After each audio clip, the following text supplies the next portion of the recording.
Guerra con Argentina, exactamente, una relación sumamente estrecha entre ambos. Vamos a ir, Mónica, a un perfil del general Augusto Pinochet realizado por nuestro periodista Claudio Fariña. Augusto José Ramón, así bautizado, el primero de los 6 hijos del matrimonio entre el agente de aduanas Augusto Pinochet Vera y Avelina Ugarte Martínez, nació en Valparaíso el 25 de noviembre de 1915. Educado en el seminario San Rafael y los Sagrados Corazones, tenía apenas 14 años cuando manifestó su deseo de abrazar la carrera de las armas. Después de 3 intentos frustrados, en 1933 fue aceptado en la escuela militar. 8 años más tarde, ya como oficial, desfiló al mando de los cadetes en Valparaíso por primera vez. A los 28 años se casó con Lucía Iriart, hija de un parlamentario radical, con la que tuvo 5 hijos: Augusto Osvaldo, Lucía, Verónica, Marco Antonio y Jacqueline.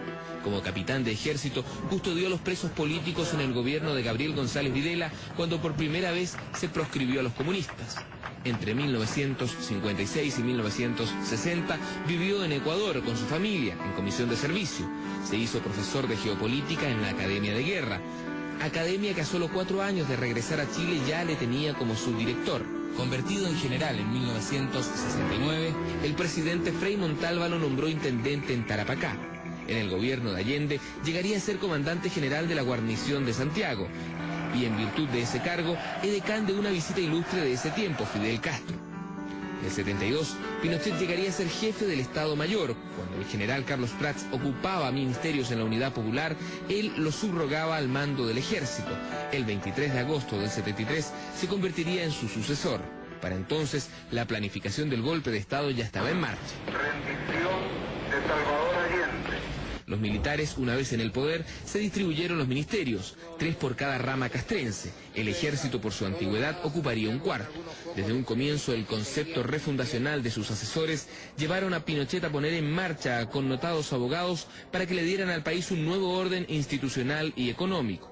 Los primeros años de su régimen estuvieron paralelamente marcados por la acción represiva a los disidentes. La DINA en un comienzo y su heredera legal, la CNI, después, detuvo a miles de chilenos, y el saldo de su acción, según cifras oficiales del Estado, habla de cerca de 3.000 víctimas de la violencia política, 1.000 desaparecidos y un número similar de uniformados muertos en el mismo periodo.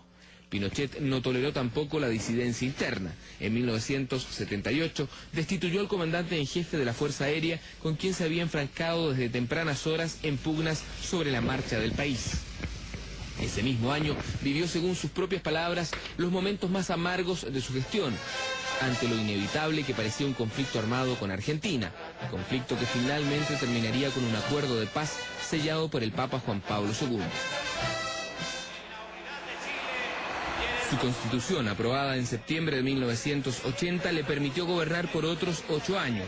En medio, la crisis económica mundial generó masivas jornadas de protesta, un tenue intento de acercamiento con la oposición y luego un endurecimiento de las posturas, que aprovecharon los sectores de la izquierda extrema para internar 80 toneladas de armas al país y planificar un atentado en su contra, en el que 5 de sus escoltas murieron en 1986. Al año siguiente, la visita del Papa demostró al mundo lo polarizada que estaba la sociedad chilena. Simultáneamente, los 16 partidos opositores a su gobierno daban vida a la Concertación por la Democracia, conglomerado que derrotaría al general en las urnas el 5 de octubre de 1988. En un año se preparó la transición, se consensuaron con la oposición reformas constitucionales y se convocó a elecciones libres que ganó holgadamente Patricio Elwin. 17 años después, Chile volvía a la democracia. Facultades constitucionales de carácter especial, en todo caso, le permitieron a Pinochet seguir a la cabeza del ejército por otros 8 años. Al mando de su institución, protagonizó varios roces con el poder civil. Hicieron cuestionable aquí y en el extranjero su real dependencia, ejercicios de enlace y boinazos, escándalos financieros que comprometían a sus filas, como los pinocheques y la cutufa, algunos de los hitos de ese periodo. El 10 de marzo de 1998, Pinochet abandonó el ejército como el soldado con más años de servicio activo en toda la historia republicana. No alcanzó a estar un día sin cargos. El 11 juró en el Senado como integrante vitalicio. En septiembre, tras eliminar el 11 como feriado nacional, partió a Europa. En la capital británica su salud se resintió y una antigua dolencia lumbar lo obligó a operarse de urgencia. Precisamente en la clínica donde se efectuó esa intervención, fue detenido por una orden emanada de la justicia española. Ese episodio en Londres generó una gran discusión a nivel internacional sobre el derecho de terceros países a juzgar a exgobernantes y de paso terminó con el margen de poder que aún ostentaba en Chile. Después de casi un año y medio detenido en Inglaterra, Pinochet volvió al país para enfrentar a la justicia chilena, circunscrita al llamado caso Caravana de la Muerte. Justicia que terminó primero desaforándolo de su calidad parlamentaria para luego sobreseer temporalmente su causa por motivos de salud. Todo este periodo, en las postrimerías de su vida, Pinochet lo vivió recluido en sus residencias particulares, enviando esporádicos mensajes de apoyo a sus incondicionales seguidores.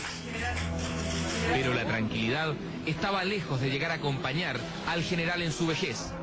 A mediados del 2004, una comisión investigadora del Senado norteamericano dio a conocer los fondos que el exgobernante mantuvo con el Banco Riggs, el más antiguo de la capital norteamericana, entidad financiera que tenía entre su conspicua clientela a diplomáticos y exmandatarios, el lugar donde Pinochet decidió abrir sus transacciones. Todo fue casual. Se indagaba lavado de dinero y temas ligados al terrorismo cuando su nombre saltó a la palestra. Detrás del secreto bancario se escondían alteración de nombres en múltiples cuentas y depósitos a título de empresas fantasmas. Era la punta de la hebra de su madeja financiera, que comenzó también a desenredarse en Chile. Exactamente un año después, el juez Sergio Muñoz procesó como cómplice de evasión tributaria y fraude al fisco a su esposa Lucía Iriart Rodríguez y al menor de sus hijos, Marco Antonio. Con la ex primera dama detenida en el hospital militar y su hijo en el anexo cárcel Capuchinos, el general salió a asumir su responsabilidad con una carta que ya hubiesen querido los militares procesados en tantos juicios como se dejó oír con resentimiento en círculos en retiro. Si alguien quiere encarcelar enjuiciando a una parte de la historia, que sea a mí, señaló Augusto Pinochet. Se asumía responsable en los manejos financieros.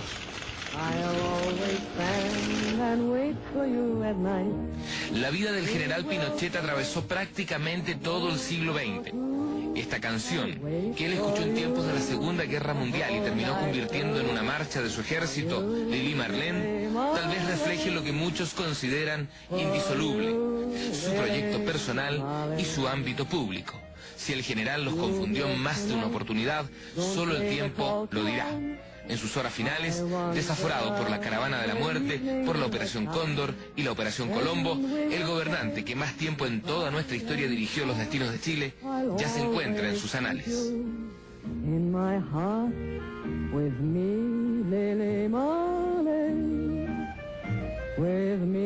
Veíamos precisamente ahí en pantalla imágenes que forman parte de nuestra bitácora personal en la nota, en el informe de nuestro periodista Claudio Fariña.